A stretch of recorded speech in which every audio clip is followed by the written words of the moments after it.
Hey folks, Coach Patrick here from MarathonNation.us back with yet another weekly coach video. Today's question comes from Lucia St. George, who says, I'm in my mid-40s here, and I've been running since August of 2010, so a recent runner, okay? And I've competed my first half marathon trail run at the end of November. Awesome. She did years of trail running 4 years ago until she got into power yoga, so she's got some running experience. It's been a while though. And some fitness experience as well. And she's scheduled to run a trail marathon at the end of April, so pretty soon here in Delaware. My question is this: how many months of trail runs should I have until I can safely, in relative terms, start a 50-mile training schedule and do my first ultra? Okay, these are great questions, Lucia, and thank you for asking. I should first and foremost tell you that as a coach, I'm not an ultra runner myself. And so what you're asking goes directly outside my personal level of expertise.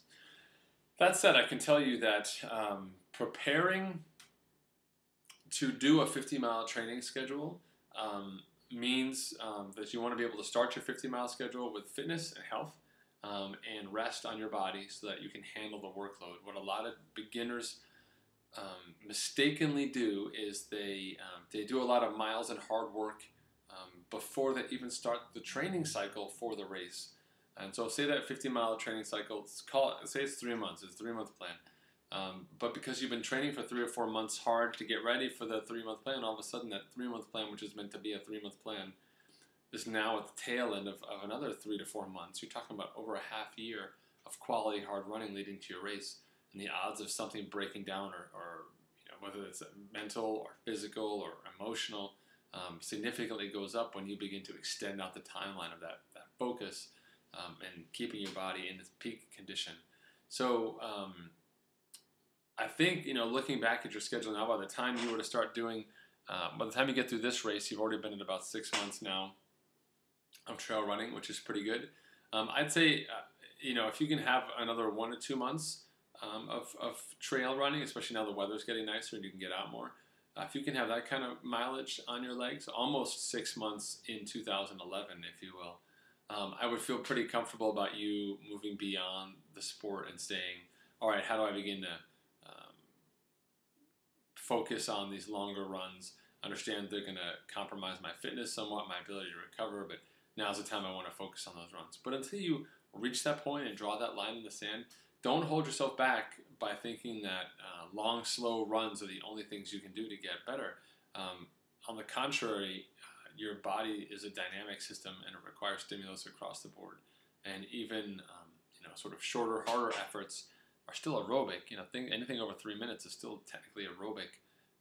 You can still do a lot of great work in a short period of time and prepare yourself to handle the rigors of the longer runs with some quality sessions before you begin that 12 or 10 or whatever week cycle is for the 50 marathon plan. So if I had my way, you would run this trail marathon here at the end of April.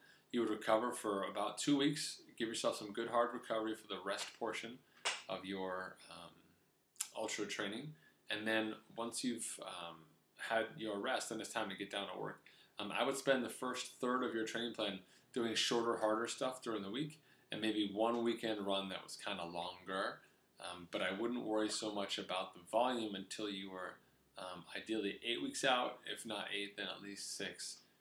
But an opportunity for you to really kind of see, hey, what can I do with my fitness, and sort of how far has the work that I have done gotten me over time. It's easy, like I said earlier, to fall into the trap of doing training for training's sake and not training to be a better runner overall. And those two things are not always complementary. It's easy to get caught up in doing too much work, or rather, especially when you get closer to your race like you are in April and you're tapering, you feel like you can do more and it's tempting to do more just to show you can, and then you mess it up in your race. So hopefully that helps, Lucia. And if you do have questions about ultra schedules or about your specific ultra schedule, please go ahead and drop it into the forums. I'll be happy to answer you there. All right? Thanks again for tuning in, folks. Coach Patrick from Marathon Nation signing off. I'll see you guys online or at the races.